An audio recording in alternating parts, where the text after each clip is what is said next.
Hi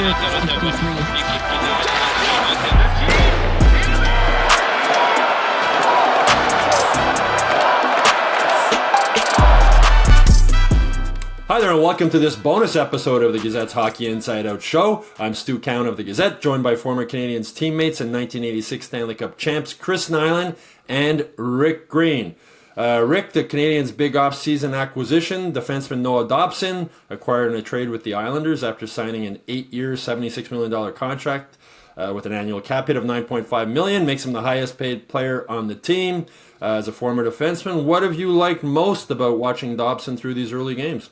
Well, let's start off by saying here's a new kid in town, and he's still trying to get a feel for what his new team is all about. And it is tough when you get traded and you get into a situation trying to read everything that comes with the players and systems and everything else. So, I mean, he's been steady.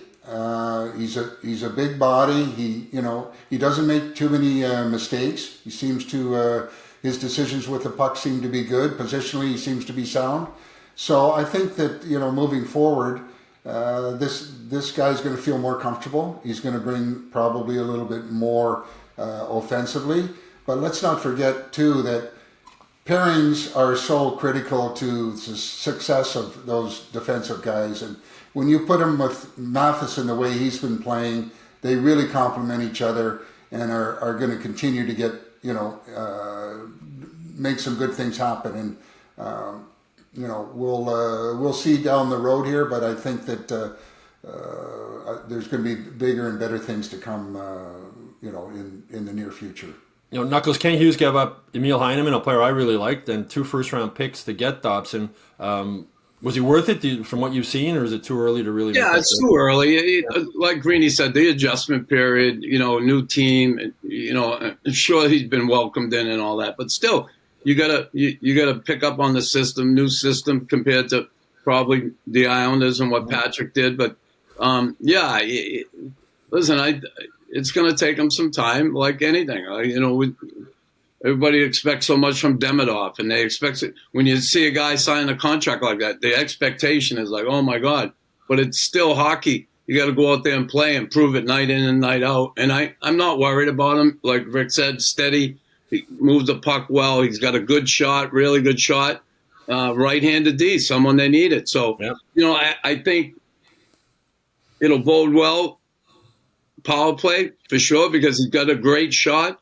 I think that'll open things up for Hudson, who now not only will be able to be a guy that can dish the puck from the point, he'll be able to jump in the holes a little more, knowing that, if there's one guy going to be taking the shot, it'll be him, and it'll open things up for Hudson to do his little magic dance there, and maybe make some plays like we saw him make last night. So it'll be interesting, but he's going to be fine.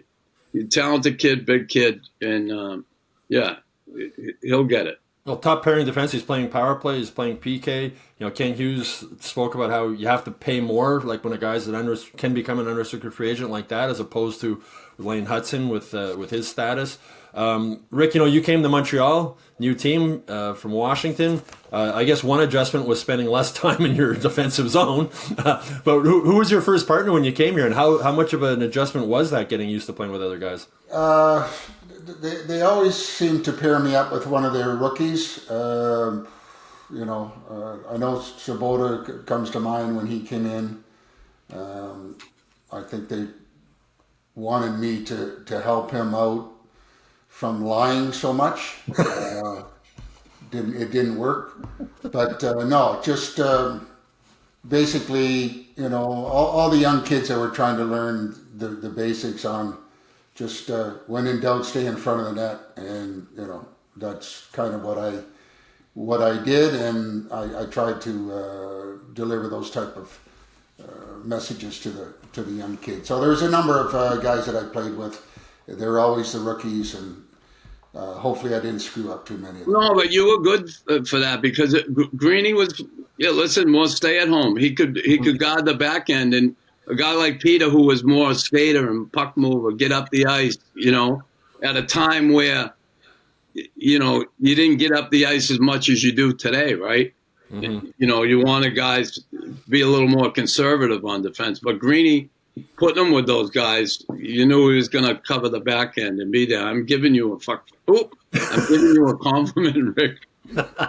Well, not because you probably had to protect Peter a little bit too. He's like 160 pounds soaking wet, I think, when he first joined the team, and he was pretty good with his stick too. Yeah, it didn't matter like who it was, with Peter or even Rick. I would help any of my teammates if they were in a situation, and that's the way it should be, right? Stick in for each other, and that's the way it was. Ricky, sort of Dobson straight. He's sort of a big, sort of soft-spoken guy. He wanted to come here, right? They signed that 8-year extension as part of the deal. But that type of character just fitting into a room, what like for you, what was, never mind on the ice, off the ice, what was the weirdest thing about sort of coming into a locker room and all of a sudden you got all these new teammates? Well, I think the big thing is you don't want to come in and, you know, ruffle a lot of feathers as a new guy in town. It was never my style to do that.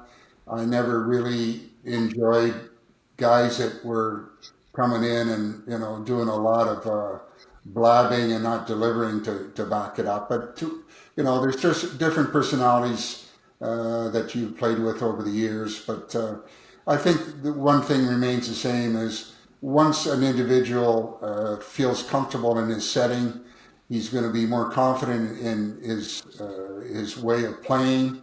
And Dobson is a classic type of personality. I think that he's soft-spoken, but he's there when needed, and he's going to get better with time as he feels more comfortable. Yeah, he's not a big physical guy, but he uses his size well defending and with the stick and whatnot. Knuckles, what do you remember about Rick first joining the team? Did you guys hit it off right away? Oh, yeah. Listen, Greeny was very, like, unassuming at start. He had a dry sense of humor when he came in, and guys like Rick. And certainly once we saddled up together, forget about it. That's all she wrote. You fit right in. You kidding me? We were roommates. Yeah. Oh, you were roommates back in the day. You had roommates. We weren't roommates, but on the road. But we were roommates in Montreal on a few occasions. It wasn't by choice after that experience, believe me. Who was your first roommate when you joined the Habs, Rick? You guys when you had roommates then? Probably a young guy. Normie Barron. The Baron of Beef. You know, I'm just trying to remember because we kind of bounced around from guy to guy, and you know, back in the day, we had to share a room, right? It's not like today. Not like today. Yeah. Room. So then the Big Bird and I used to pair up in the playoff run, and I used to have to feed him a 24-ounce steak pregame meal, but other than that, it was all good. Your favorite roommate, Knuckles? I had Cobb. I liked Cobb as a roommate. We really kind of hit it off, you know. Cobb's a different bird a little bit. He's quiet, you know, but yeah, we got along great as roommates. I don't see him as much now. Here and there I see him in the room and stuff, but yeah, we were good roommates, good line mates, good teammates. Yeah, cocky Cabo. Good stuff. Well, that's it for this bonus episode.